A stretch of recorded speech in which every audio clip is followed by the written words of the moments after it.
Welcome, ladies and gentlemen. This is Zero from Techdragon.info, and today I wanted to take a look at the skills and feats of the Trickster Rogue in Neverwinter. When you start out with this game, everything seems rather confusing. It did for me, and everybody else I play with, and a lot of things don't make sense. So, I'm gonna just walk you through what I have done so far. This is my secondary Trickster Rogue. I remade it because I felt my first one was a bit of a failure here and there because I just didn't know things. So I'll try to go through a couple of the pitfalls that I fell into. So let's start off with the skills here. Clouds of Steel. You basically toss a whole bunch of daggers towards the targets and they do increasingly more damage. It's quite a nice skill, works pretty well. I've had it in for a long time, but I recently switched it over and I'll show you later with what. Sly Flourish. It's just your sort of standard attack, a default attack kind of thing. And you probably want to get this up to level 3 at some point because you can use it in PvP a lot. Dazing Strike is a stun, so I'm probably not going to stick any more points in it, but a stun is always nice to have.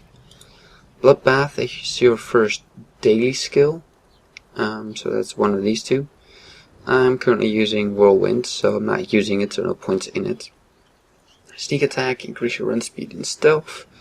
Well, I have this one in at the moment because I use it as a sort of temporary mount, just to increase my run speed here and there.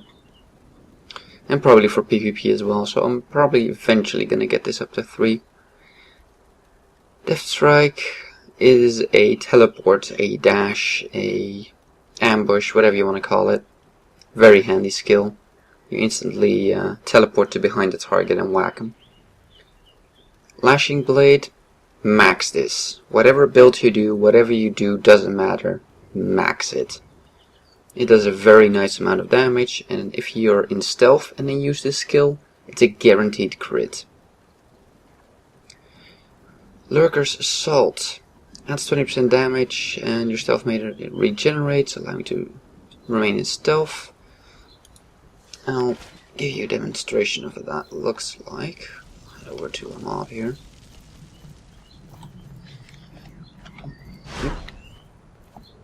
Let's see, is this one up? Yes. So we go into stealth. You can see stealth meter is almost gone. I activate this and my stealth meter stays up. As long as I just auto attack, he's not gonna attack me because he can't see me. And he's gone.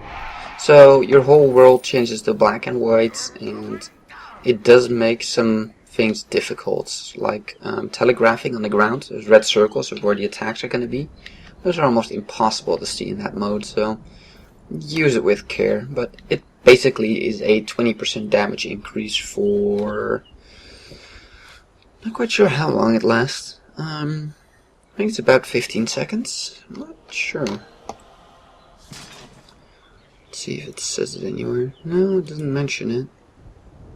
Not quite sure how long it lasts. I think it's about 15 to 20 seconds. But, I have currently a 40% bonus damage increase, and I'm gonna get it max level because I'm probably gonna keep this one for a while. So yeah, that's pretty nice.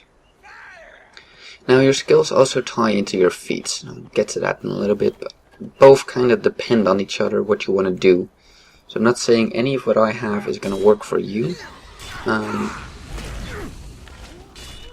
I'll just help out this person that just dragged mobs into town. And this is my flurry, dualist flurry. Does a whole bunch of small hits. And look to the right of his HP bar, you see a little icon appear with a number on it. That's the amount of stacks I have on him. And what these stacks do is that they are a DOT. Okay, we're done with this crap. Let's move over to this side for some peace and quiet. Okay, let's get back. The skill I just used with the stacks, Dualist Flurry. Strike twice, that's the downside of this skill. It takes about 2 seconds to do those 2 slices, you know, like sort of cross pattern, but it takes 2 seconds to initiate. And then it takes another 2 seconds to do the whole flurry of attacks. But keep in mind, the whole flurry part of this attack is the most important.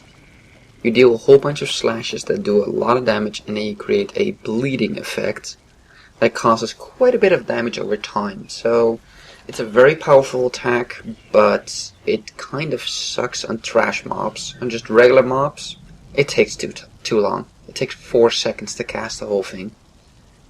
Well, in the meantime, you could have gotten, you know, like 3 of these off, your encounters, and then already initiated your Sly Flourish, or whatever it is. So, I like this skill, but for trash mobs, it's just too slow.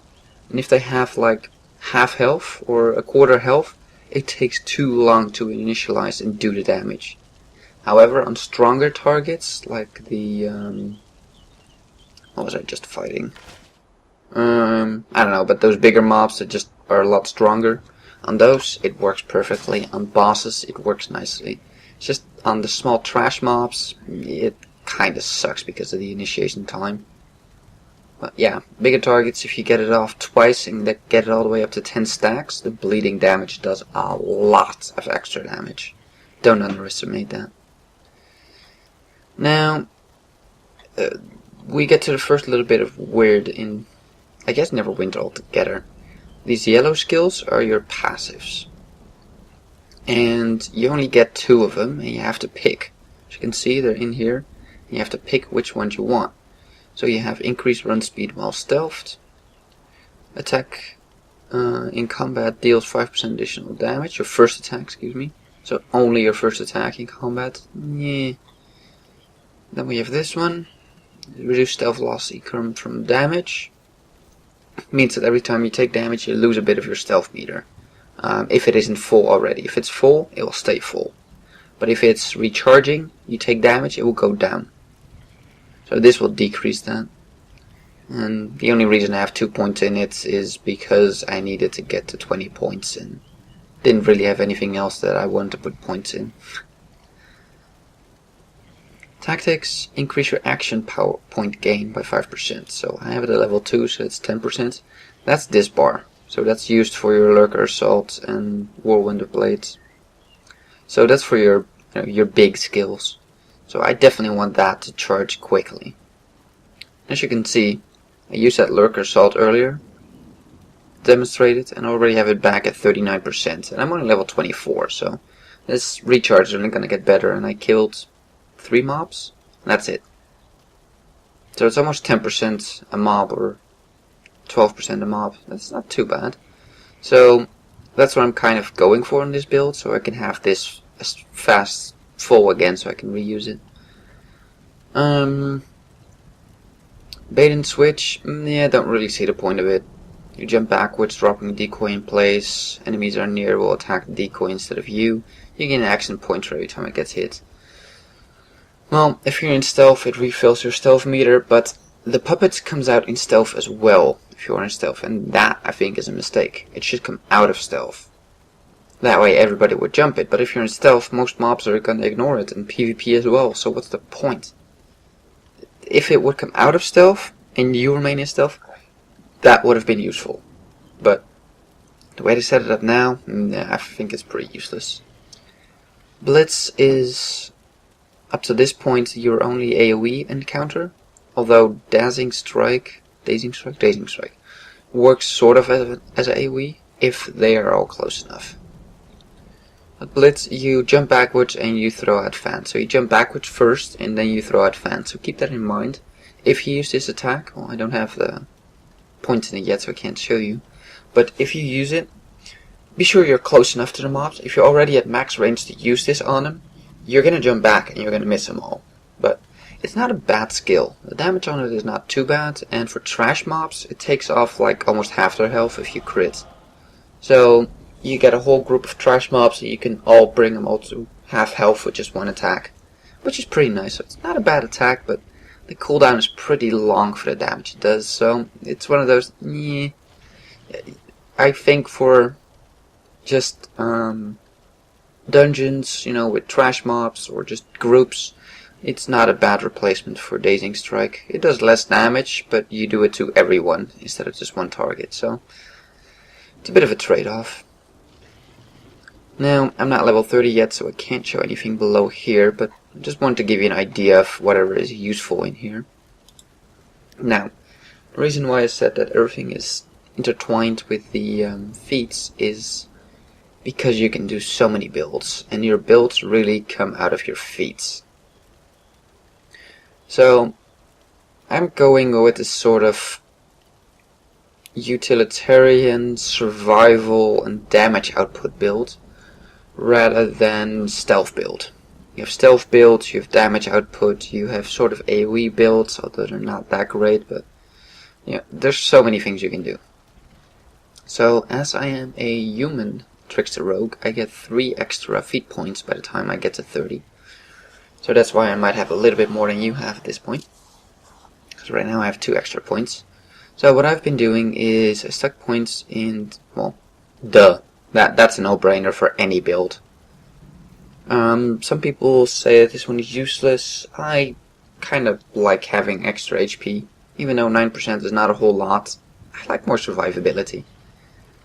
Now, action advantage, 10% additional action points for dealing combat advantage damage. What this means is, and I did not understand this before, but this means combat advantage is whenever they are not targeting you. So that would be your first hit when you jump behind them, or... However, we have stealth. So any mob that cannot see through stealth, if you're stealthed, you're dealing combat advantage. So, well, if you're doing a stealth build, get this. Then this is very important. So yeah, I'm not doing a stealth build, although I'm sort of hybrid. I'm doing my own thing. But keep that in mind, that for stealth, combat advantage is whenever they are not targeting you. This includes with stealth. You deal up to 6% more damage after leaving stealth. I can show you that real quick. We'll enter stealth, and we'll wait to come out of stealth. And here we go. Cunning Ambusher, time remaining. So that's basically a buff you'll have on you for 6 seconds that increases your damage output. Nope, wrong key. Hitting all the wrong keys. There we go. Increases your damage output after stealth. I figured that was a good one to spend it on. Might as well. And I stuck 1 point in stamina regen. Yeah, it's not really worth sticking points in this. My stamina.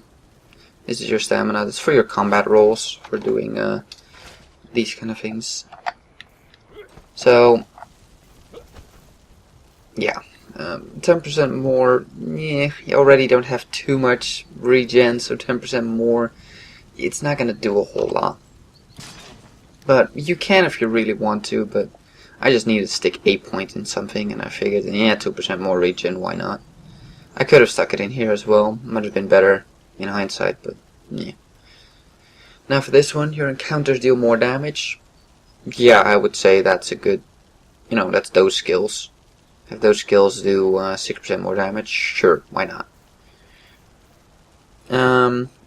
Some people think this is worth it. I don't think it's worth it. Your stealth meter restores while you dodge. Yeah, you can dodge and then stealth away, I guess. Again, if you're going for a stealth build, this is going to be useful, otherwise, probably not.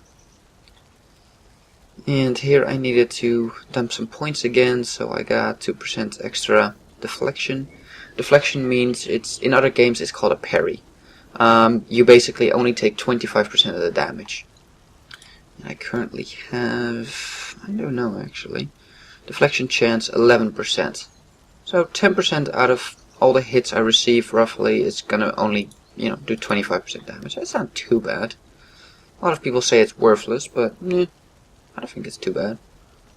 Now for my last row here, I'm going with 3 in these because I am a human and I got 21 strength so far. 19 dex. So every level that's going to be, let's see, 21, 22, 23, 24, 25 strength in total. So yeah, that sounds like a pretty good idea for my build. If you don't have strength in your build, then you might not want to go for it. It's up to you, but I definitely want it because I, going with strength. And then because I'm human, I get that extra feat point so I can max out this skill, which means 20% longer stealth. So I'm not going with a stealth build, I'm going with a sort of hybrid, whatever I deem interesting. And I'm just trying to balance it for both PvE and PvP. Now when it comes to your second job, or whatever you want to call it, I'm not quite sure what they call these things, Paragon path I guess, you have the Saboteur, which is basically stealth related. So if you're going stealth build, you probably want Saboteur. Scoundrel seems to be a bit confused. It doesn't really know what the hell it is or does. It seems to be a lot of extra point gain, combat points, action points, excuse me, and it just doesn't really know what the hell it is. So I don't think a lot of people are going for Scoundrel. There's some good things in here, like extra point gain to get this bar filled up faster, and there's some interesting things. But so the stealth build is mostly PvP, although if you set it up right, you can do an extra 10% damage, and so you can definitely use it for PvE as well. But it's a very specialized build. The Scoundrel is very confused, and I'm not quite sure what it's doing. And the Executioner, I would say, is the best overall, because it mainly focuses on all kinds of crit related skills. Here, your critical strike generates 10% less threat. I wouldn't say that is interesting, but just pointing out that there's higher stealth, your criticals, hits with 25 more severity. Severity means the total amount of damage your crit does, which is currently standard at 75%. Unless you're an orc, then it's 80%. So, half orc, excuse me. So, this is actually very good. You do 25% more damage with your crits. You and nearby allies gain 5% more chance to crit. So you gain more chance, you do more damage with crit, so this is crit related. However, crit works whatever you're doing. If you're PvEing, if you're fighting bosses, if you're PvPing, crit works anywhere. So crit is awesome. So that's why a lot of people will be going with the Executioner. And then this one is very interesting as well, the final skill in Executioner. When you land a critical hit, one of your next attacks will hit with 30% of your crit severity. So what this means is one of your next non-critical hits, I'm guessing, I'm not 100% sure if this can land on a critical hit as well, I don't think so, but will basically do 30% of your critical severity extra, which is 75%. So you basically do 25% extra damage on a normal attack. So that's not bad at all. So if you crit a lot, if your crit strike is high, which it will be after you get this and just go with a general crit build, with basically everyone does, then all your normal attacks also get a boost after you crit. So it adds up to a lot of extra damage. So that's what I'm currently going with. I don't know too much about the skills after level 30, since my first sort of failed Trickster Rogue stopped at level 30. So that's where I'm kind of stuck now. I'm trying to get this one back up to level 30. I'm level 24, and I started this character a couple of days ago, and I haven't been playing too much, so it shouldn't take too long to get him back up to 30 and above. So I'll do another video as soon as I get to a higher level and can say a little bit more about these skills, because right now I just don't know anything about them. I guess that was it for now. If you have any questions about the Trickster Rogue, I'm trying to get more familiar and more information about everything. I'm researching, doing the work. So if you have any questions, let me know and I'll see if I can answer it. I'm by no means a pro at them at all. So yeah, just ask and I'll see what I can do. I've shown you what my build is. I'm not saying this is the best build. I'm not saying this is a great build. This is just my build. If it's gonna work out later, I don't know. We'll see. If not, I'll make a new one. Try again. That's the beauty, I guess, of this game. The leveling is fast enough that if you don't like your level 60 character, you just delete it and get a new one.